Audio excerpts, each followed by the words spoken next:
I'm very grateful to Father John for having invited me to spend some time here with you and tell you a little bit about my books, why I write, and also take some questions from you. Let me just tell you, as Father said, and as Sunita said, I have been writing books. I started rather late. It happened quite by accident. I started by writing one story, which was called Butterfingers, which went on to win a prize, which inspired me to write more. And then you have heard of Tinkle, haven't you? Yes, Tinkle magazine. So the editor asked me to create a regular character for Tinkle. And that is when I brought back the first story's character, Butterfingers. And in Tinkle, Butterfingers was there for a long time. I think for 9 years it was there, and it became a hugely popular character in Tinkle. And then I went with those stories because in a comic, you know how it is, right? Comic has. See, this is the comic.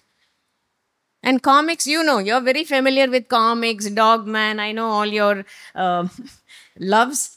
And comic has what you call panels, right? These rectangular boxes are called panels. And in the panel, you have what is called speech bubble or speech balloon, where conversation is fitted in. Then you have illustrations, right? So, what I write is a long story. My first story was 3000. It was supposed to be 3000 words. I wrote 2999 words. All right, one less than 3000. I'm just kidding. It is something like about 3000 words, and that got turned into 8 pages of comic strip, which was very heartbreaking for me because I wrote a long story and it became only 8 pages. 8 or 10 pages. But then I realized comic is different from a long story. In comic, what do you want? You want action, right? Quick action. You want fun. You want incidents. Everything must happen quickly so that you keep changing the pages. You enjoy the pictures. And that is how comic works. In a longer story, it is slower. But still, it is action packed and quick. So these longer stories, the rights were with me, copyright. I don't know whether you know about copyright.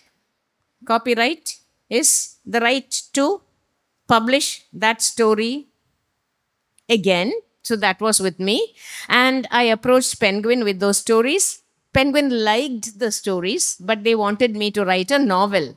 And that is how I wrote this first novel. Well, it is not here actually. It is called House at Butterfingers. All right. My first novel is House at Butterfingers. It's a cricket based novel. You've heard of House at Butterfingers? Have you read, any of you read Butterfingers books? You've not read Butterfingers books at all? Anyone familiar with Butterfingers? Yes? Some hands are coming up here and there. Yes. So, Butterfingers is a character I created who is 13 years old. All right, he's 13 years old. He is studying in a school called Green Park Higher Secondary School. He is studying in class 8. All right, he's 13 years old. He's in class 8. He is nicknamed, his real name is Amar Kishan. He is nicknamed Butterfingers because he has his hands. Well, if you have butter on your fingers, what can you do? You can lick. Yes, I know. You can lick the butter. You can oil your neighbor's hair with the butter. You can wipe your neighbor's shirt with that butter. Your friend's skirt. You can say how sweet and pat it. Pat your friend's cheek. So many things you can do. But if you take a book at that time or if you take anything at that time, it will slip, right? Because butter makes your hand slippery and it will fall. So people who are clumsy, who drop things, are often nicknamed Butterfingers. All right? How many of you are Butterfingers? I'll put both my hands up. Don't tell me the rest of you don't drop anything. You don't drop anything? Oh, you got wonderful students, Father. They don't drop anything at all. Yes. Now all the hands are coming up. Yes. So you drop things, you break things, don't you? Yes. And at home, when you break things, what happens? What? You get scoldings. Yes. Your mother tells you, what is this? You have broken the last of the lovely crockery I have. You broke that plate. Why did you do that? Can't you be more careful? But let me tell you, if you hear the sound of something breaking in the kitchen, what does it mean? Your mother or your father has broken something. After that, what happens? Nothing. No sound. Why? Because grown-ups can get away with breaking things. So what is the moral of the story? You have to grow older to be able to drop things and not get scolded. Now you can. You will get scolded. Anyway, Amar Kishan is a clumsy boy, Butterfingers, and his father is the one who who gave him this nickname Butterfingers. So he is tall, thin, a boy who is always clumsy, who takes his friends into disaster. How will he look? Will he look very neat? Will he look very spick and span like you are looking? Shirt all tucked in, your tie in the right place, hair all combed. The girls also wearing very clean pinafores. Amar leaves his home looking like you, but in 2 minutes, his shirt is out. His hair is all untidy. He's up to something or the other. And you find his shoes, his socks, the elastic wouldn't be in the right place. The socks will be going down. The shoes will be sometimes open at the mouth with the toes saying, hello, how are you to each other. So that is Amar for you. But it's a cheerful boy. He wants to help people, okay? And he's very tall, as I told you. So his friends ask him, how is the weather up there? Because he's so tall. His greatest friend is a boy whose name is Kiran. Kiran is short and stout. These days, you can't use the word fat.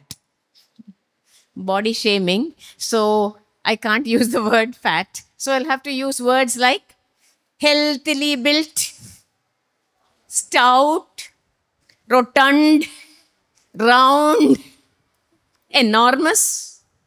And Kiran says, and he's given a nickname Tub because he looks like a tub.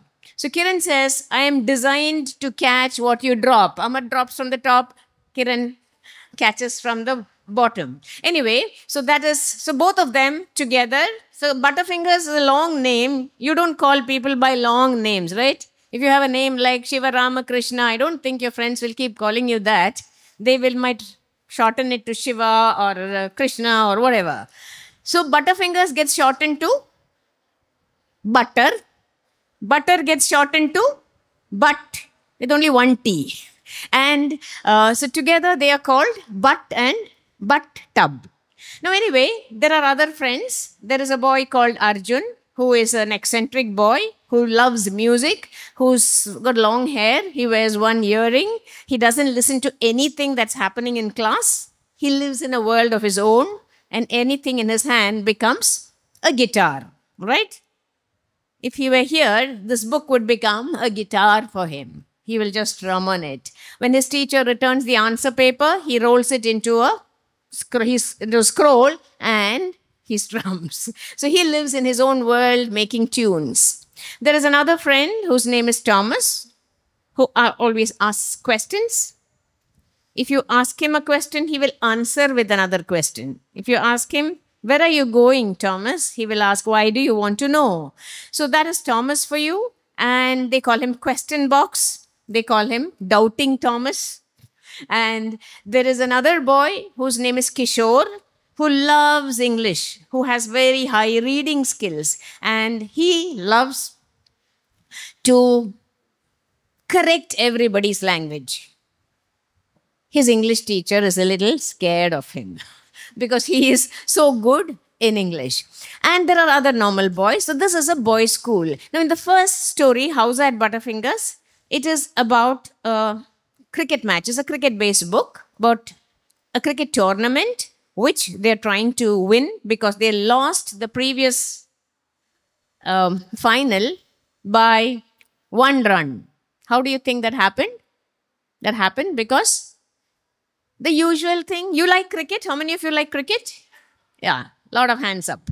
Yeah. So when you're playing cricket, you know I think the last World Cup, it was it was a edge of the chair scenario. Last ball, last runs to get, last batsman at the crease. So that's what happened. Amar was facing the bowler. The other side was Kiran. They are the last batsmen. The last ball is being bowled. They need 3 runs for winning. And Amar is determined to win, to hit the ball somewhere. He hits the ball, and he starts running. Now, when Amar runs, he doesn't just run normally. He runs very fast. He runs like what? Like a hare, like a cheetah, like lightning, like an arrow. So he is just zooming ahead like a rocket. And from the other side, Kiran is also running as fast as he can. But Kiran cannot run like Amar. So Kiran is huffing and puffing and coming towards him. And they're not looking at each other. They just want to complete the runs. So Amar drops his bat. Butterfingers, right? He doesn't need a reason to drop his bat. Those who know cricket know you don't need to enter the crease to complete a run. I'm sorry, you don't need a bat to complete a run. You just need to enter the crease. Amar knows that. But he forgets that in the tension of the moment and he turns back to get his bat. Foolish thing to do. He does that and he just takes the bat. Meanwhile, from the other side, Kiran is rushing forward. Amar is running from here and both of them crash. Yes. If you look at Hauser at Butterfingers, the picture is of both of them colliding. One big bang. Amar's bat goes flying, gloves go flying, balls goes flying, Amar goes flying. But Kiran does not go flying. Why? Gravity won't allow it. So he just rolls and falls somewhere and Amar is run out and they lose by 1 run.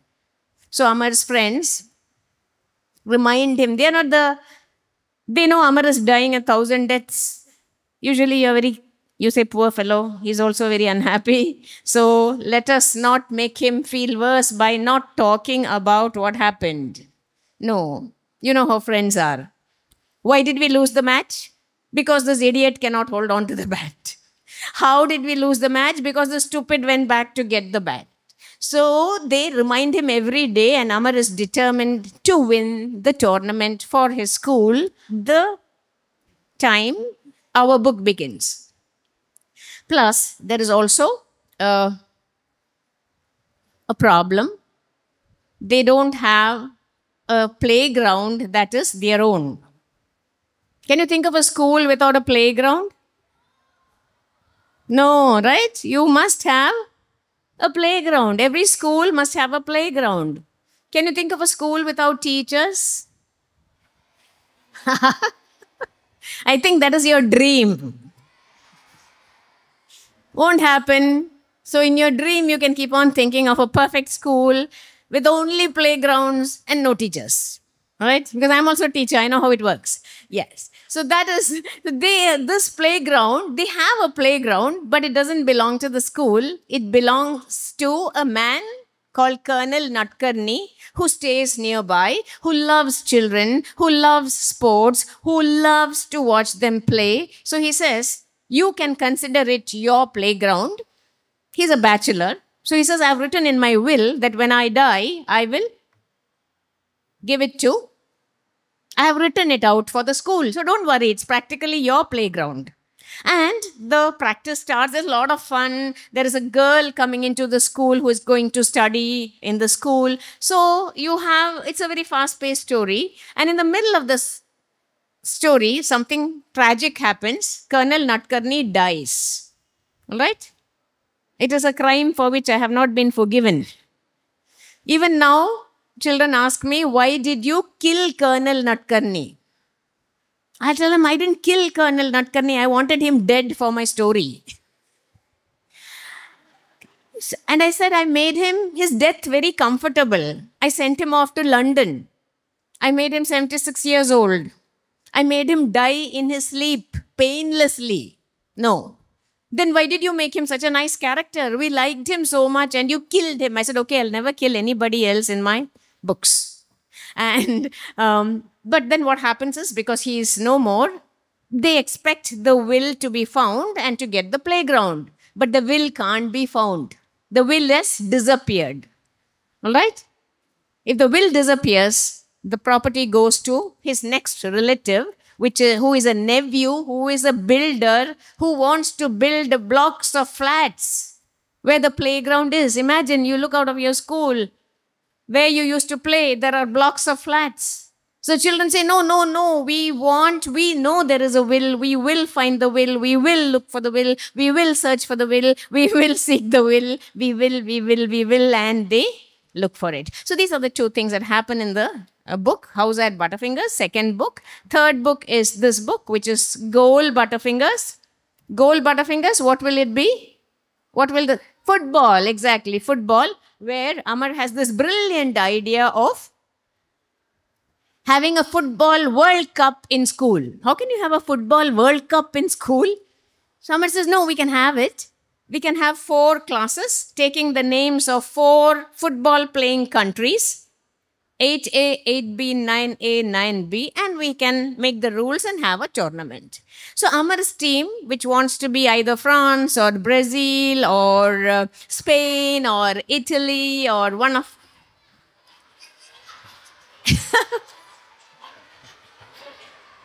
Yes, no.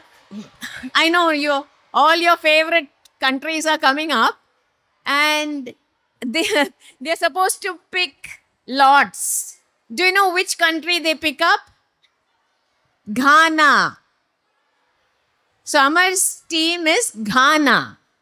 And when they are putting the names of the countries, they put all these names and Arjun was dreaming as always. So suddenly he heard people giving names of countries. So he says, India.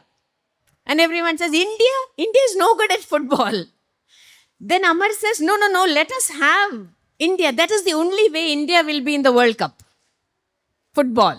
They are there in cricket, but football we are not good, particularly good. So India is also there. So finally the 4 teams are India, France, Argentina, and Ghana. These are the teams that are playing. Okay. So, yeah. Anyway, so they make their rules and they play. And meanwhile, see, Amar is a very good-hearted boy. And they hear, do you know that Amar and his friends always land in trouble? Okay. You guessed that, right? Amar wants to help people. But when he says he wants to help somebody, his friends will say, no, the best help is no help from you. Because every time we have tried to do something, we have reached one place. Which is that place? The principal's room. Where they have to wait for punishment. So who is their best friend now in the principal's room? The peon there. It's very nice to have the peon as the best friend. He will tell them many things that are happening in the principal's room. And he tells them that he's going to lose his house because a pesticide factory is coming up. Now, pesticide factory is bad, right? Pesticide factory means the air will be polluted, the water will be polluted, there'll be a lot of pollution. So there is a environmental group that says, we don't want this factory to come up. And Amar and his friends also say, we also don't want the factory to come up. We want our Shekhar uncle to have his house. And what do? There is a procession on the road saying, say no to pollution. And Amar and his friends also are in that procession. Very good. It's a nice thing to do, but not a very nice thing to do when you're supposed to be in school. Instead of going to school, They go for the procession in their uniforms, holding placards, save our city. Let us breathe free air. We want good water. Say no to pollution. We do down with the pesticide factory. And that day, the principal is gone to the city. He wants to go to the bank. So he's in his car. The car is moving. And then the car stops because there is a procession. So he just looks and watches. Suddenly he sits up. What is this? My school's uniform. Students should be in the school. They are here. Then he looks closer and he identifies the children in the uniform. Who are they? Amar and his friends. Who else? So he gets out of the car and tells them, Amar, Kiran, Kishore, all of you, go and wait in my room. They go. Next, punishment. What punishment can you get? Detention. Many things, right? If I were closer, I would know what you are telling me, but I can't really hear what they are saying. Anyway, the principal is very smart. He will give them a punishment that will hurt them most. And what is that? He says the next 2 matches, World Cup matches, you cannot play, you cannot watch. And those are very important matches. Amar and his friends are the core football team. If they are not there, how will they win this match? And there are girls in the class now after an exchange program. So they go and tell the girls, please, can you play football for us? We know you don't know a football from a cricket ball, but just see the ball, hit the ball towards the goal. Please play for us. So the girls say, all right, we'll play. They are willing to do anything. And they can't watch. So Amar and his friends are sitting in the class like this. Sure, they're going to lose the match. And then these girls come running. The whole team comes running to say, we won, we won.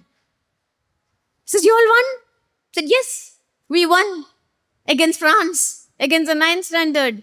So they are so relieved. They don't know how they won. That evening, the captain of the France team, the 9th standard boy, looks angrily at Amar and says, what kind of girls in your class? We thought we were playing against girls. We will be gentlemanly. We will be polite. We will play football like cricket. We will play a gentleman's game. But your girls, they pushed us. They pulled our hair. They pinched us. They shoved us. They played a rough game and won. Amar says, I don't know how they played, but we won. That's all that matters. And they go on. So that happens. Plus, there is a new teacher in their school who looks very stern, doesn't know how to smile. She's very strict. Her name is Brinda Deshpande, but they say she cannot be a teacher. Teacher cannot look like this. She looks like she's sucking on lime. They call her sourpuss. And they think she must be a monster or a witch in disguise or an E.T. or something, not a teacher. So who is this lady? Will they win the World Cup? Will the pesticide factory be abolished? These are the things in Gold Butterfingers. I don't have much time to tell you about the others, but I'm sure you will enjoy this third book also, which is Clean Bold Butterfingers, where the school's cricket gear gets stolen. So Amar comes up with a brilliant idea of a new game called not cricket but cracket that you play with anything but a cricket bat as a bat. So here on the cover you have Amar playing with an umbrella.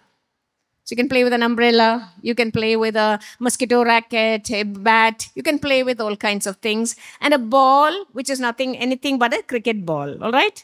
It can be a wet balloon, a water balloon, it can be many things. And there's a super over where you have a fruit or a vegetable that one over, a fruit or a vegetable is bold. It shouldn't be so soft that it falls on your face and becomes instant tomato juice. It can't be so hard that it hits you on the head and you're out. It should be in between. The umpire will decide. If you crack it, it is out. If you don't crack it, when you hit, it is 6 runs. Anyway, and it's a lot of fun. So finally, everybody is playing cricket. The teachers are playing cricket in the staff room when they are having lunch. They roll a chapati and someone bowls a pea and they hit it.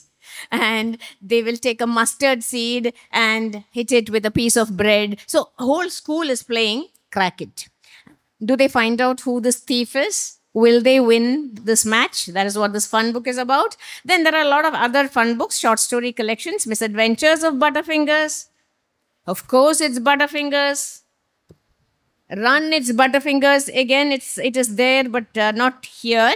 It is there among the books which has karate as the main story. So, and then last year, Smash It, Butterfingers.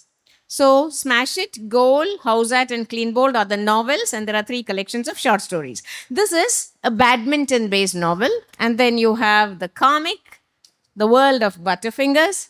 Howzat Butterfingers' translation is Ida Butterfingers, and I have also written other stories. So, the other collections of stories that I have written are, there is one story book called The Lizard of Oz and Other Stories. You've heard of Wizard of Oz? Then there is The Crocodile Who Ate Butter Chicken for Breakfast and Other Stories. Then there is this book, the latest book, which is The Couch Potato Who Said Ouch and Other Stories. Now from this, I will just read out one story for you, all right? There are lots of funny stories here, like the couch potato who said ouch. Then there is a story about career choices, about 2 boys who, one of them wants to become a chef, the other wants to become a taster. Their uncle is very angry. He's a very successful engineer. How can our family have a chef and a taster? You must be either an engineer or a doctor. Yes. No other profession. So these children say, no. Then the mother says, we want them to follow their dreams. So he gets very angry with her. Dreams, you were always like that when you were small. You have to be practical. I will tell them how important it is to be an engineer or a doctor. Anyway, they have an adventure and they decide what they will be. So there are lots of stories like that. The lady with the books, the mango burger rivalry. But what I'm going to tell you about is a story called The Still Problem. All right, The Still Problem. Some of us have difficult names. Do you know my name? Can you say my name easily? No, my name is Khairunisa. Khairunisa. So maybe you can clear your throat and then say Khairunisa. It's not easy to say. It's not easy to pronounce. Some of us have tricky names. So my story deals with a man whose name is Stella Nathan. All right? Stella Nathan. Now he went to London for 2 months. He needed only 2 months to go to London to become Still. Still. I'm changing my name, he announced a couple of hours after he returned. His parents, who were visiting Stella Nathan, and his family looked stunned.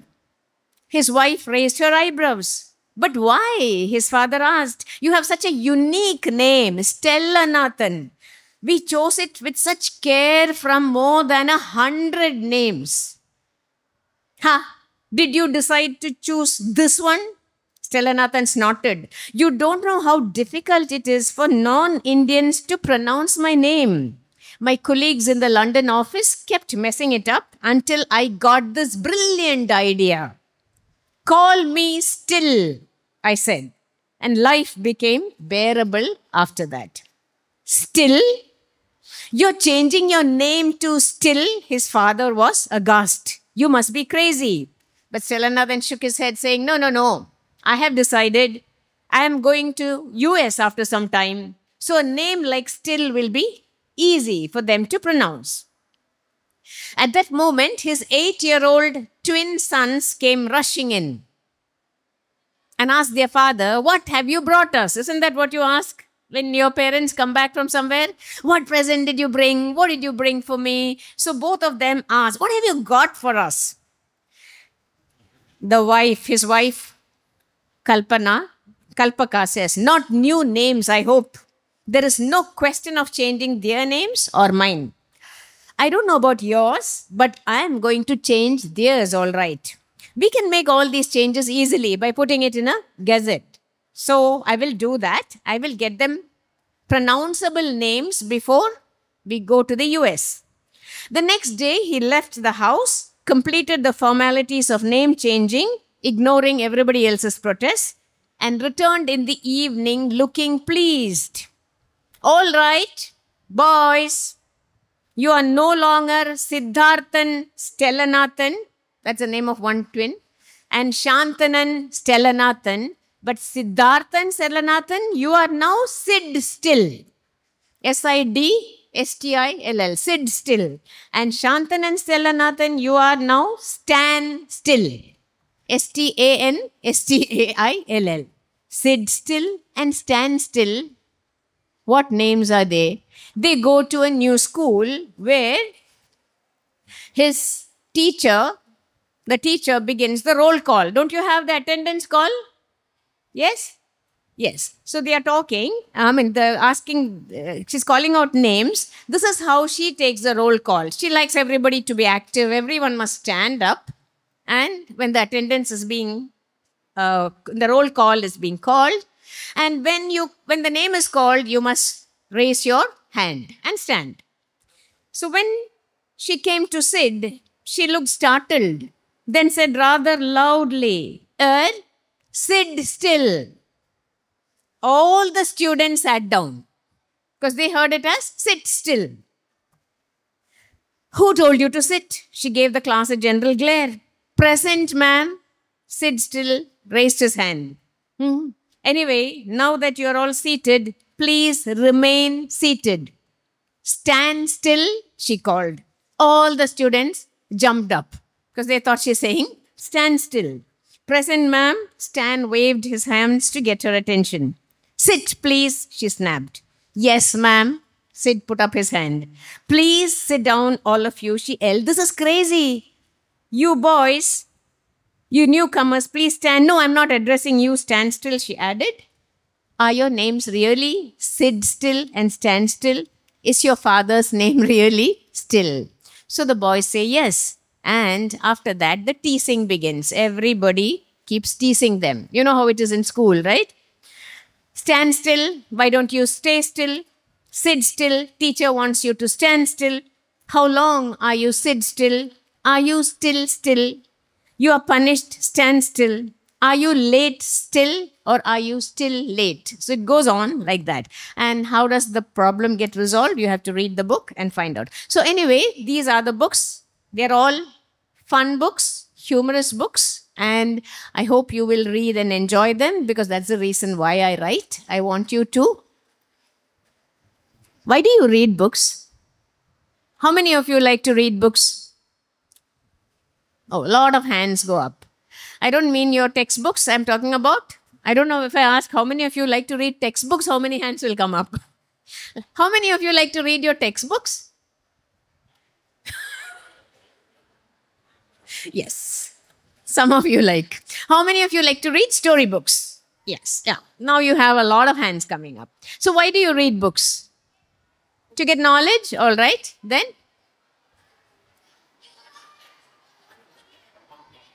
To improve your language?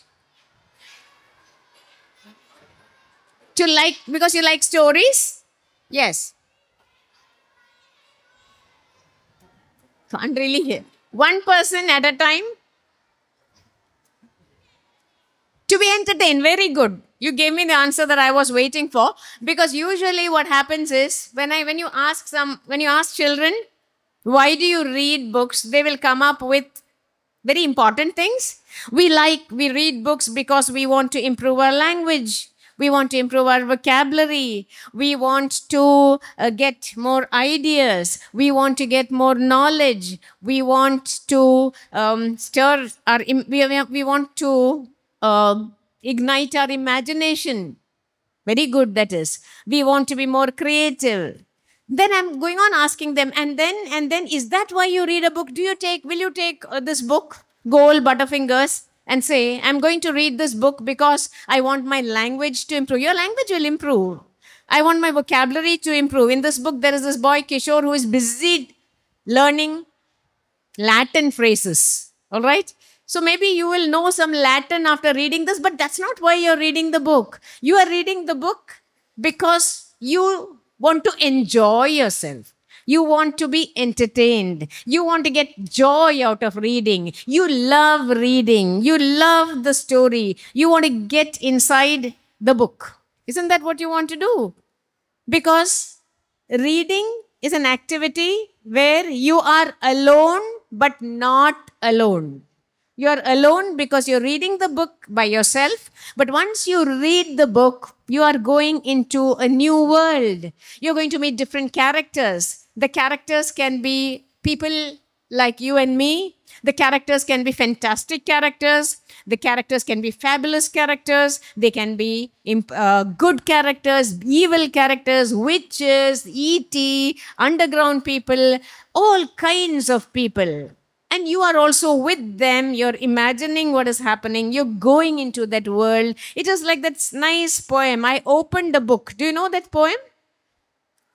I opened a book and in I went, and then you have this girl going in.